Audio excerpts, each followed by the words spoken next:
ہم سب نے کبھی نہ کبھی سنا ہے کہ انسان اپنا صرف 10% دماغ استعمال کرتا ہے، اور اگر ہم 100% دماغ استعمال کرنے لگیں تو ناقابل یقین طاقت حاصل کر سکتے ہیں۔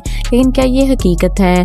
سچ یہ ہے کہ یہ بات ایک مکمل غلط فہمی ہے۔ اصل میں ہمارا دماغ ہر وقت تقریباً مکمل طور پر کام کر رہا ہوتا ہے، چاہے ہم سوچ رہے ہوں، چل رہے ہوں یا سانس لے رہے ہوں یا خواب دیکھ رہے ہوں، دماغ کے مختلف حصے مسلسل فعال رہتے ہیں۔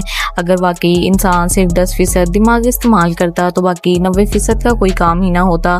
لیکن سائنس ہمیں بتاتی ہے کہ دماغ کا ہر حصہ کسی نہ کسی کام کے لیے ضروری ہے۔ مثال کے طور پر ایک حصہ حرکت کو کنٹرول کرتا ہے، ایک حصہ یادداشت کو، اسی طرح ایک حصہ جذبات کو، اور ایک حصہ سوچنے اور فیصلہ کرنے کو۔ اب سوال یہ ہے کہ پھر یہ خیال کہاں سے آیا؟ یہ ایک پرانی غلط تشریح تھی جسے بعد میں فلموں اور کہانیوں نے مزید مشہور کر دیا کہ اگر انسان پورا دماغ استعمال کرے تو وہ سپر پاور بن سکتا ہے۔ لیکن حقیقت اس کے بالکل برعکس ہے۔ اگر دماغ کا کوئی بھی حصہ اچانک 100% شدت سے ایک ساتھ کام کرنے لگے تو یہ فائدہ نہیں بلکہ نقصان ہو سکتا ہے، جیسے دورے یا اوور لوڈ کی صورتحال۔ لیکن ہاں، ایک بات سچ ہے، ہم اپنا دماغ بہتر طریقے سے استعمال کر سکتے ہیں۔ سیکھنے میں، مشق کرنے میں اور توجہ بڑھانے سے ہم اپنے ذہنی صلاحیت کو بہت بہتر بنا سکتے ہیں۔ اصل طاقت 100% دماغ استعمال کرنے میں نہیں بلکہ دماغ کو صحیح طریقے سے استعمال کرنے میں ہے۔